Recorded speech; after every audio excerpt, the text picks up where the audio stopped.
kesempatan bagi teman-teman untuk tanya jawab. Baik, kepada Pak. Terima kasih, Mas Jubir. Bismillahirrahmanirrahim. Assalamualaikum warahmatullahi wabarakatuh. Selamat sore dan salam sejahtera bagi kita sekalian, rekan-rekan jurnalis yang saya hormati dan saya banggakan. Pada kesempatan sore hari ini, kembali kami akan mengumumkan penahanan tersangka dugaan tindak pidana korupsi penerimaan hadiah atau janji terkait proyek pengadaan barang dan jasa di lingkungan Balai Teknik Perkeretaapian kelas 1 Jawa bagian tengah dan penerimaan lainnya di lingkungan Direktorat Prasarana Ditjen Perkeretaapian Kementerian Perhubungan.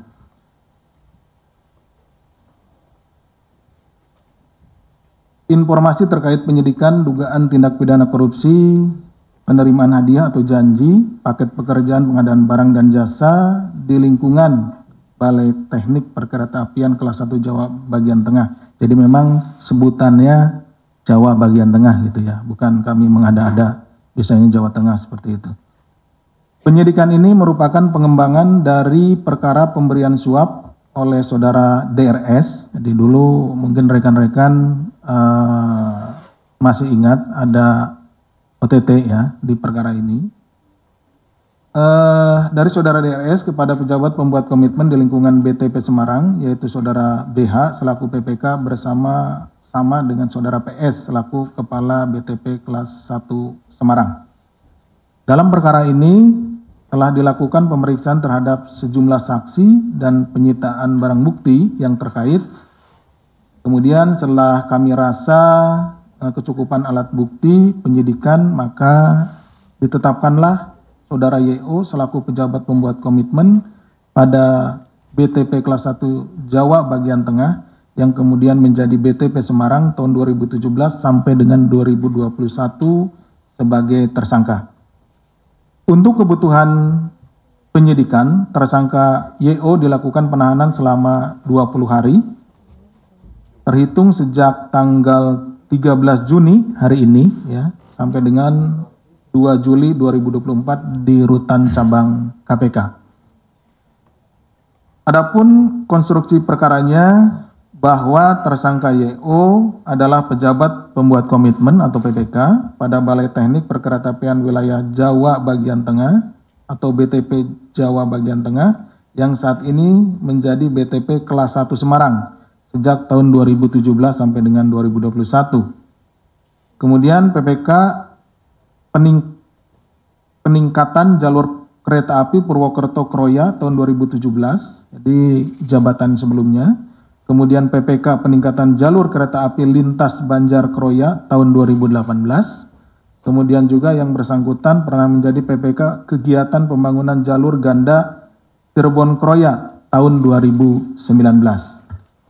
Selanjutnya yang bersangkutan juga menjadi PPK pada peningkatan jalur kereta api lintas Banjar Kroya tahun 2020 dan PPK area 2 lingkup pekerjaan kegiatan pembangunan, peningkatan, perawatan dan rehabilitasi, konstruksi dan fasilitas operasi kereta api di jalur kereta api Cirebon Kroya, jalur kereta api Banjar Kroya Yogyakarta, jalur kereta api Tegal Prupuk, jalur kereta api Purwokerto Wonosobo, jalur kereta api Maos Cilacap tahun 2021. Bahwa saudara DRS adalah rekanan pengadaan barang dan jasa di lingkungan Kementerian Perhubungan yang memiliki 2 perusahaan, ya antara lain PT IPA dan PT PP serta PT RR, maaf, jadi 3 perusahaan ya. Jadi saya ulangi, ada 3 perusahaan, PT IPA, PT PP, dan PT RR.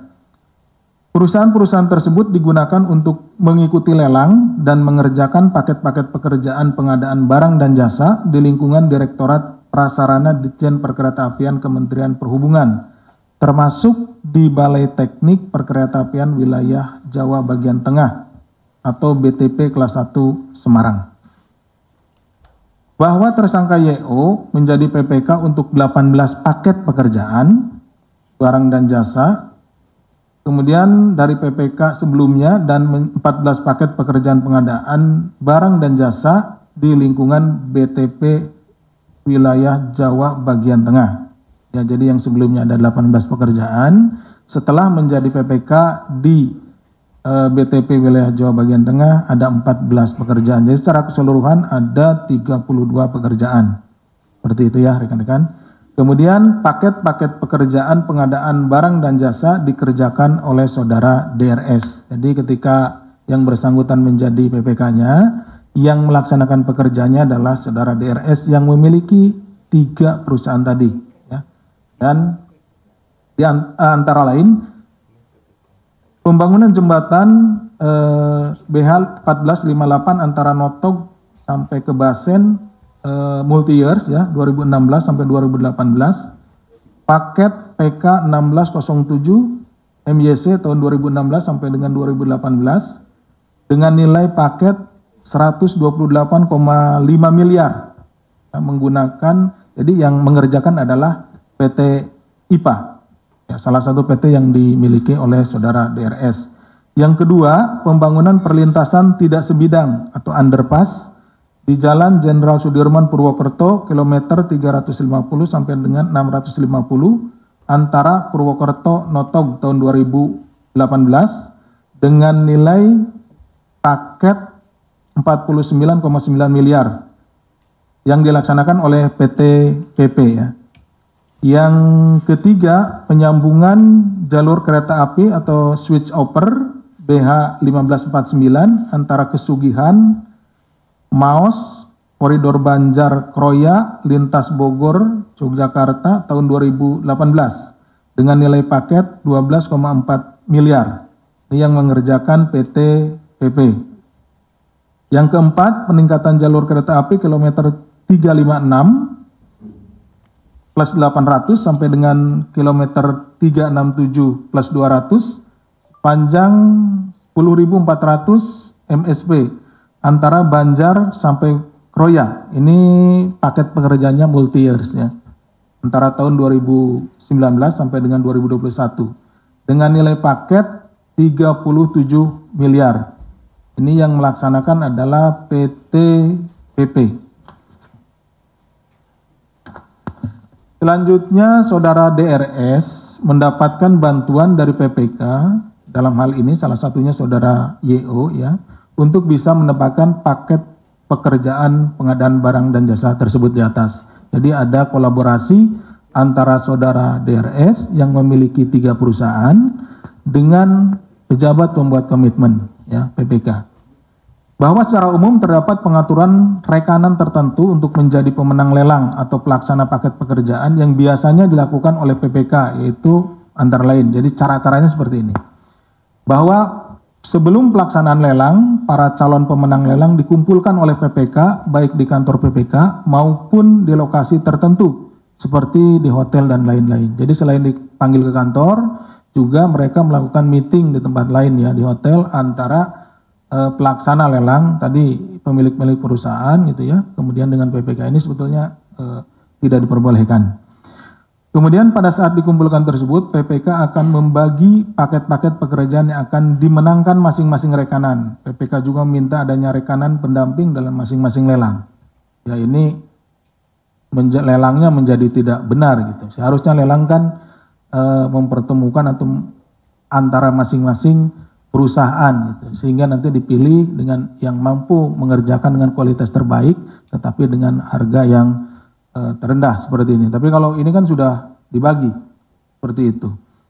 Kemudian PPK juga memberikan HPS ya, harga perkiraan sendiri ya, pada masing-masing rekanan dan juga memberikan arahan-arahan khusus seperti metode pekerjaan, alat dan dukungan terkait pekerjaan tersebut yang akan membuat rekanan tersebut menang.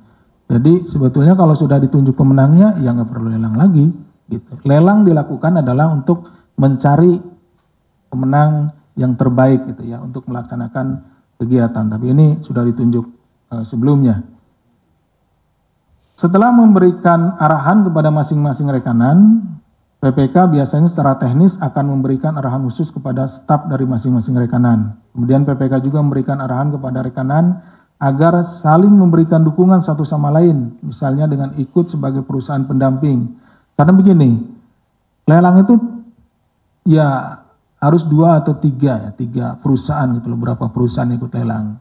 Jadi ada misalkan beberapa paket, ya mereka seperti arisan. Sudah ditunjuk dulu pemenangnya, nanti misalnya ada 4 yang ABCD gitu ya, di pekerjaan pertama, paket pertama si A ditunjuk pemenangnya, yang 4 yang B, C, D-nya hanya pendamping.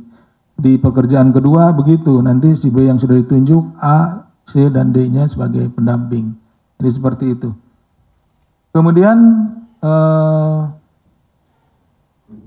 PPK juga memberikan arahan kepada rekan agar saling memberikan dukungan satu sama lain, misalnya dengan ikut sebagai perusahaan pendamping, dan tidak saling bersaing, karena sudah diberi jatah masing-masingnya. Seperti tadi, kalau misalkan perusahaan A sudah dikasih untuk jadi pemenang di pengadaan nomor 1, ya dia tidak perlu gitu yang B ini saling bersaing dan saling menjatuhkan gitu. Karena nanti yang si B juga akan dapat di pekerjaan yang lainnya. Bahwa tersangka YO juga menambahkan syarat khusus pada saat lelang yang hanya dapat dipenuhi oleh calon yang akan dimenangkan. Jadi mungkin ada syarat-syarat khusus sehingga nanti yang lainnya akan gugur pada saat dilaksanakan bidding atau lelang. Atas bantuan tersebut, PPK salah satunya tersangka kita ini menerima fee dari rekanan termasuk saudara DRS dengan besaran 10% sampai dengan 20% dari nilai paket pekerjaan yang diperuntukkan. Nah, tadi rekan-rekan sudah dibacakan ya, nilai paket pekerjaannya ada yang ratusan miliar. Nah, ini 10 sampai dengan 20%. Nah, rekan-rekan hitung sendiri. Kemudian persentase fee dari rekanan ya itu kemudian dibagikan ya. Jadi yang diterima tadi antara 10 sampai 20% itu ya tidak hanya untuk dirinya sendiri itu, untuk PPK. Tapi juga ada untuk keperluan PPK-nya sendiri, ada untuk keperluan yang lainnya ya, ada BPK, Ijen, Pokja, dan BTP dan yang lainnya gitu ya. Nanti diberikan untuk hal-hal lain gitu ya. Bahwa selain fee untuk mendapatkan paket pekerjaan, rekanan juga memberikan fee agar proses pelaksanaan pekerjaan berjalan dengan lancar, termasuk pencairan termin, sehingga pemberian fee juga tetap dilakukan kepada PPK pengganti yang akan menggantikan PPK awal mulai saat lelang paket pekerjaan. Jadi kan sistemnya sistem termin, jadi pembayarannya tidak gelondongan sekaligus, termin pertama, kedua, ketiga, keempat. Nah, misalkan termin pertama 5% dulu, kemudian nanti termin berikutnya dihitung berdasarkan pekerjaannya ya. Udah sampai mana pekerjaannya gitu, seperti itu. Nah, tetapi pada umumnya misalkan pekerjaannya harus sudah 50%. Tetapi ini untuk cair misalkan termin kedua. Tetapi di lapangan seringkali ditemukan belum 50%. Nah, tapi sudah dibayarkan. Nah, tadi sehingga diberilah juga fee kepada PPK di luar fee yang tadi sudah disampaikan. Bahwa selain itu, saudara DRS ditunjuk oleh tersangka YO untuk mengumpulkan fee dari rekanan lain yang mengerjakan paket pekerjaan dengan tersangka YO. Sebagai PPK pekerjaan tersebut yang selanjutnya diberikan kepada tersangka YO. Karena pekerjaannya banyak, ya, YO ini kenal dengan saudara DRS yang lebih dekat gitu ya. Jadi dia minta bantuan ke DRS untuk mengumpulkan ya pekerjaan di fee yang lainnya dari para vendor yang bekerja tapi bukan jadi dikumpulkan di saudara DRS ini gitu. Jadi tidak langsung ke YO.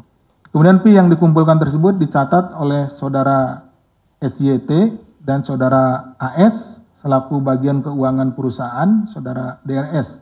Jadi dikumpulkan, pengepul lah. Gitu ya.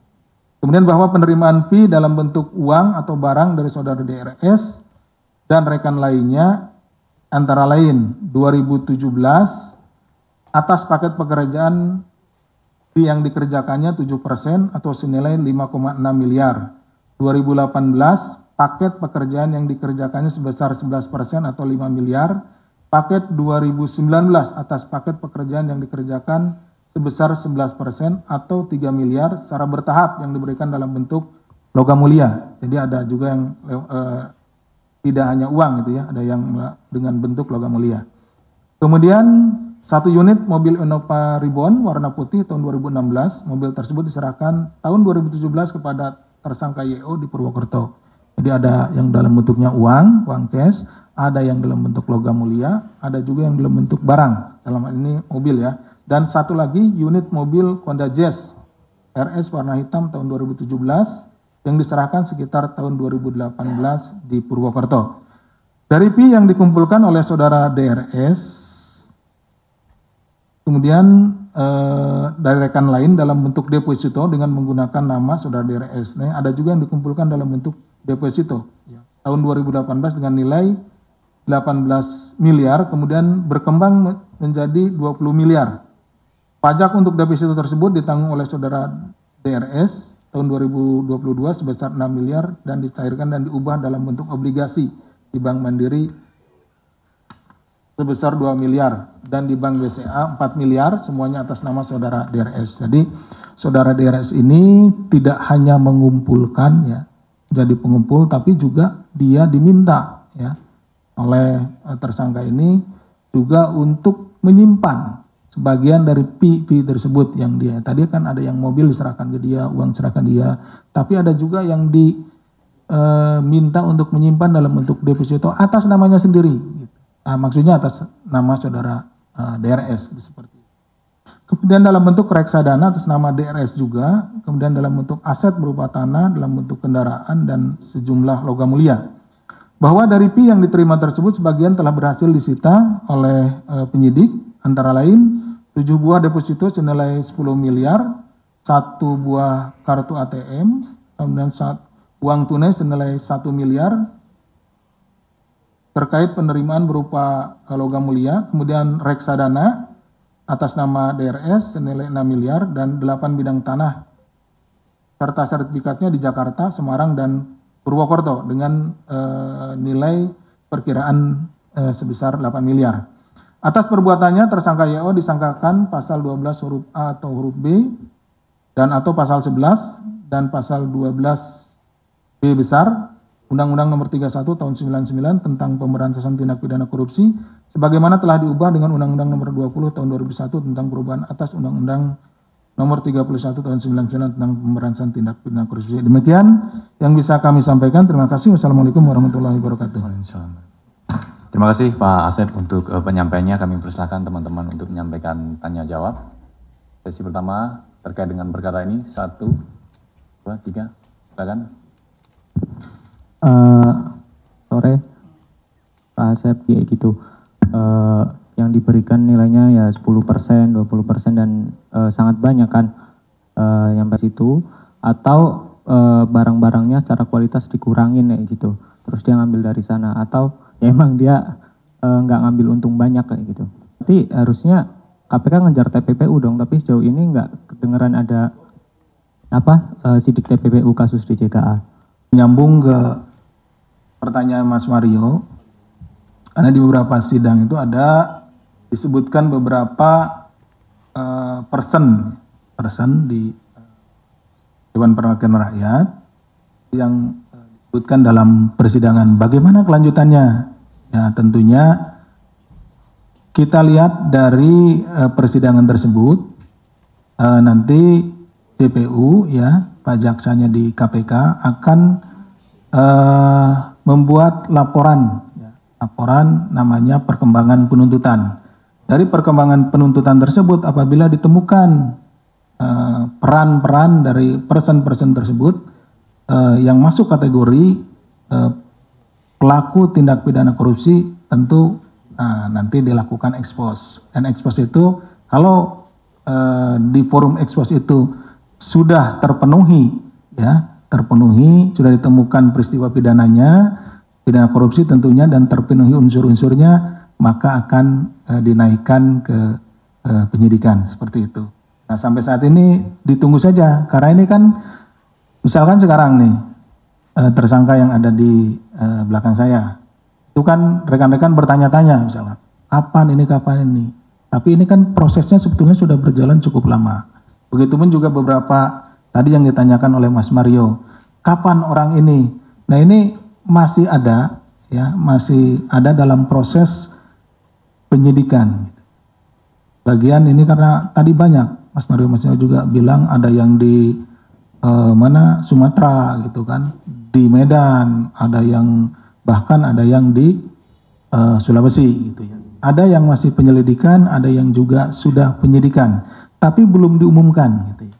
Belum dirilis kepada rekan-rekan. Mohon ditunggu saja. Kemudian terkait dengan TPPU, tidak hanya TPPU-nya sudah ada. TPPU-nya sudah ada, kemudian juga korporasi bahkan ya. Di Mas Niam, jadi nanti ditunggu pada saatnya nanti akan diumumkan terkait dengan tindak pidana TPPU dalam perkara ini dan juga ya, korporasinya. Ya. Jadi, sabar ya Mas Niam.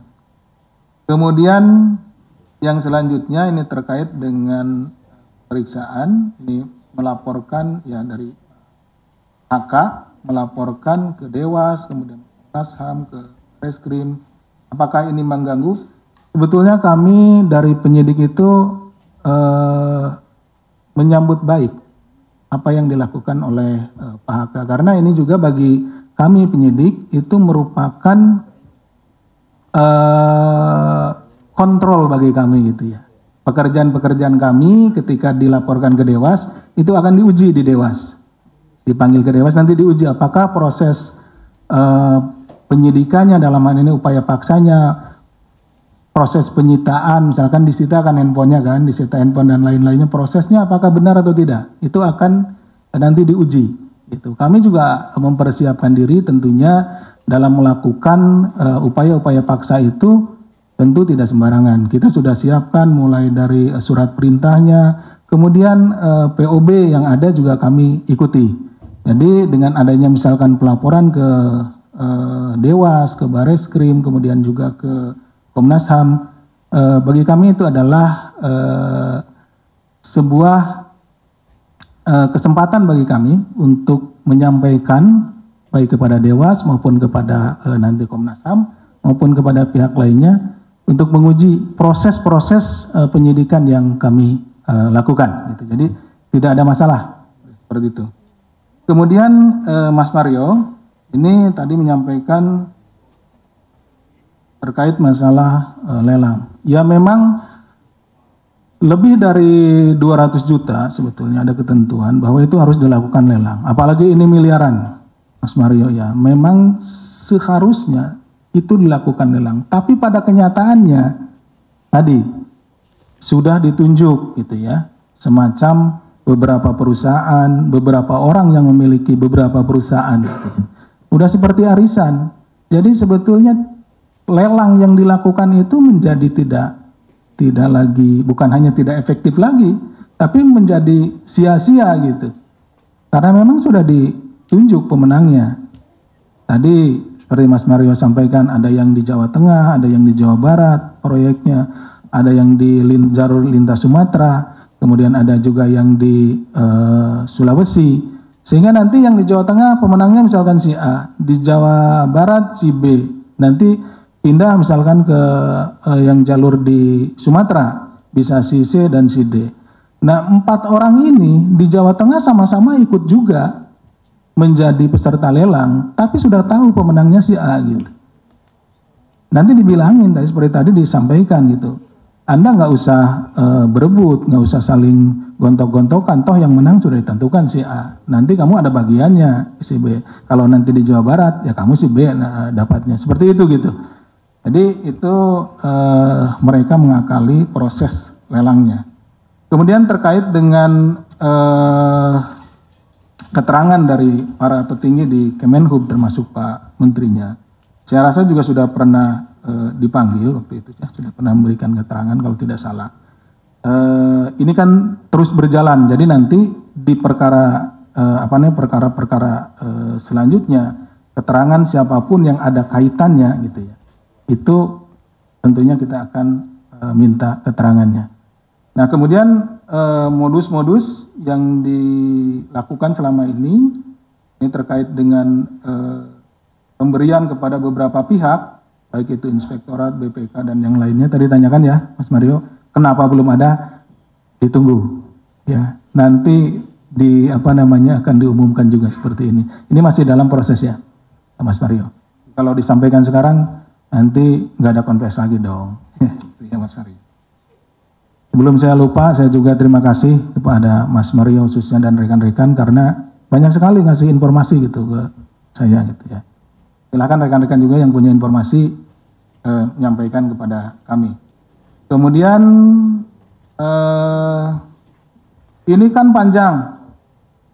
Beberapa tempat adakah formulasinya gitu ya.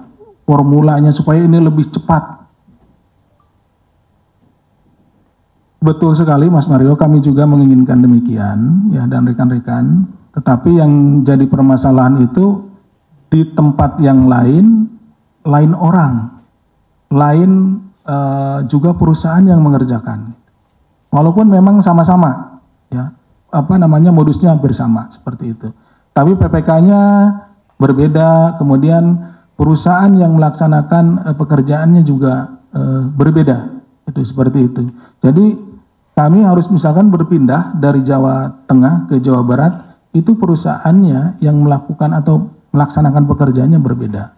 Kemudian juga para pegawainya, petugasnya juga berbeda. Walaupun sama saja untuk modusnya. Jadi kami tetap harus melaksanakan ini. Ya, caranya ya kami melibatkan satgas yang lumayan banyak. Dalam hari ini tidak hanya satu satgas, beberapa satgas untuk mengcover beberapa tindak pidana di beberapa tempat tersebut. Ada yang melaksanakan di Jawa Tengah, kemudian ada juga yang di Jawa Barat, kemudian ada juga yang di Medan. Walaupun masih ada juga yang sekarang masih pada tahap penyelidikan. Jadi mohon ditunggu ya. Kemudian terkait dengan toilet Sultan ya, ini sudah sering ditanyakan juga, betul tadi apa yang disampaikan Mas. Terima kasih informasinya. Saya juga sering sampaikan bahwa ada 488, saya masih ingat nih, 488 titik ya toilet itu, sehingga kami saat ini masih berkomunikasi dengan tim ya, untuk menghitung karena ini satu persatu. Saya sudah jelaskan, kalau tidak salah juga Mas Niam pernah tanya saya, kemudian Mas Hendy pernah tanya saya tentang toilet ini. Kemudian ini juga Mas Mario tanya saya, mungkin kalau sekali lagi ini bisa 4 ini yang tanya tentang ini nih. Jadi begitu, itu bisa ini. Tapi terima kasih sudah mengingatkan, kita akan cari formula yang secepatnya, gitu ya, yang paling cepat untuk menyelesaikan perkara ini. Jangan sampai tadi apakah nunggu meninggal lagi satu lagi sehingga ditutup perkaranya. Nah itu, ini menjadi warning nih dari Mas Mario. Terima kasih. Kemudian di Telkom, ya. Oh ya nanti, Mas. Udah saya catat namanya.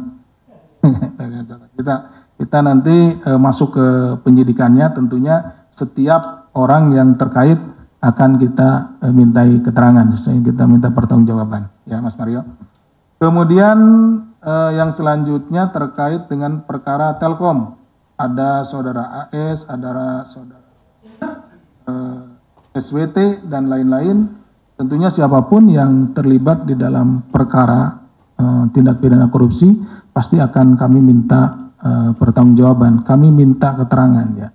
Jadi kami tentunya berterima kasih kepada orang-orang atau halayak, pada seluruh masyarakat yang ketika dipanggil sebagai saksi itu kemudian hadir memberikan kesaksiannya. Kemudian di perkara Rorotan ini kembali ya, padahal ini baru baru sangat hangat nih, tapi Mas Mario rupanya antenanya tinggi ini, sudah tahu ini udah ada yang dicekal dan lain-lain. Ini namanya juga benar juga gitu kan, jumlah kemungkinan kerugiannya juga benar juga. Oh, ini berarti satu ininya informasinya. Ya seperti itu sedang kita tangani ya. Tapi kami juga belum bisa menyampaikan informasi yang lebih dalam. Tapi apa yang ditanyakan Mas Mario tadi benar adanya. Kemudian Mbak Nabila ya, Pak Nadila. Ya Mbak Nadila ya. Perwakilan gender ini. Ini yang ditanyakan ini dari pimpinan sudah menyampaikan dalam waktu 1 minggu. Ini kami melihat bahwa pimpinan kami ini memberikan motivasi gitu kepada penyidik, gitu kan, agar memang benar-benar fokus sehingga mendorong secepatnya untuk bisa kita selesaikan. Dan ini juga tentunya bukan hanya keinginan dari kami, ini keinginan dari rekan-rekan juga, dari rekan-rekan jurnalis juga. Jadi sekalian di sini kami tidak bosan-bosannya mohon informasi, mohon masukan, kalau dengar, kalau lihat gitu ya, ada di mana kabari kami terkait dengan saudara HM ini. Kita sama-sama mencari gitu kan ya. Tentunya juga kalau misalkan kami ada informasi ya informasinya sangat terbatas, maksudnya terbatas itu terbatas siapa yang harus mengetahui, sehingga tidak bisa kami juga sampaikan karena tentunya itu akan berakibat juga dalam proses penyidikan dan pencarian yang bersangkutan. Kemudian terkait dengan masalah cekal, kayaknya Pak Alex juga sudah menyampaikan tuh Mbak ya. Pak Alex sudah menyampaikan, jadi dalam hal ini tentunya apa yang telah disampaikan oleh pimpinan ya seperti itu gitu ya Mbak. Oke, kemudian Mas Hendy ini Hedi Kumbaran. ya beda tambah dikit aja gitu. Ya gitu. Saya cuma ngetes aja, Mas ingat nggak namanya gitu. Mas Hedi. RN Bencana ya, aduh pandai itu. Naim ya. Salah lagi nanti. Ini Mas Edi. Ini Pak saksi ya. Pak KS katanya takut dibentak ini. Jadi di dalam proses penyidikan yang pemeriksaan yang kemarin hari Senin dilakukan, itu juga akan termasuk yang dilaporkan ke Dewas ya. Itu nanti akan dilihat uji kan. Sebetulnya yang kepentingan kami memanggil Pak KS ini karena kan memang juga ada barangnya yang kami sita juga dari yang bersangkutan kalau tidak salah, penyidik sita, dan itu akan ditanyakan kan gitu ya. Ditanyakan artinya akan diklarifikasi terhadap apa yang ada di dalamnya gitu. Jadi sejauh ini juga rekan-rekan kan mungkin sudah puluhan tahun ada di sini, sudah ratusan orang bahkan ribuan orang yang hadir ke sini kan gitu kan. Sudah ratusan orang juga yang diperiksa di sini kan. Terkait dengan fasilitas yang ada di sini juga dilengkapi dengan kamera ya, CCTV, kemudian juga di sini dilengkapi dengan AC, AC-nya juga di sini sentral gitu kan. Kami nggak bisa merubah-rubah gitu ya, seperti itu. Jadi itu untuk semuanya untuk kenyamanan yang hadir di sini, termasuk juga para saksi. Juga pada saat memberikan kesaksian, tentunya kami juga memberikan waktu kepada saksi atau masyarakat yang menjadi saksi ataupun bahkan tersangka untuk pada saatnya makan siang, diberikan makan siang, diberikan waktu untuk istirahat, untuk sembahyang, gitu ya.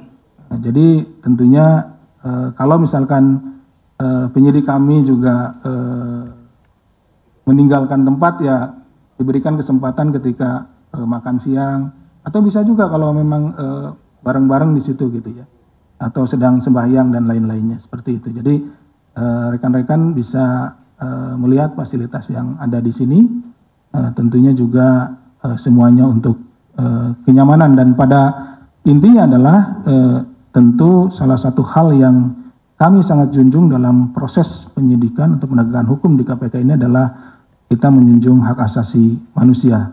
Jadi tidak perlu ragu-ragu seperti itu. Itu mungkin yang bisa kami sampaikan. Terima kasih. Ya. Ya nanti kan diuji, kan dilaporkan juga, nanti kan diuji itu ada, ini kan ada CCTV-nya. Nah, nanti kan bisa dilihat di CCTV.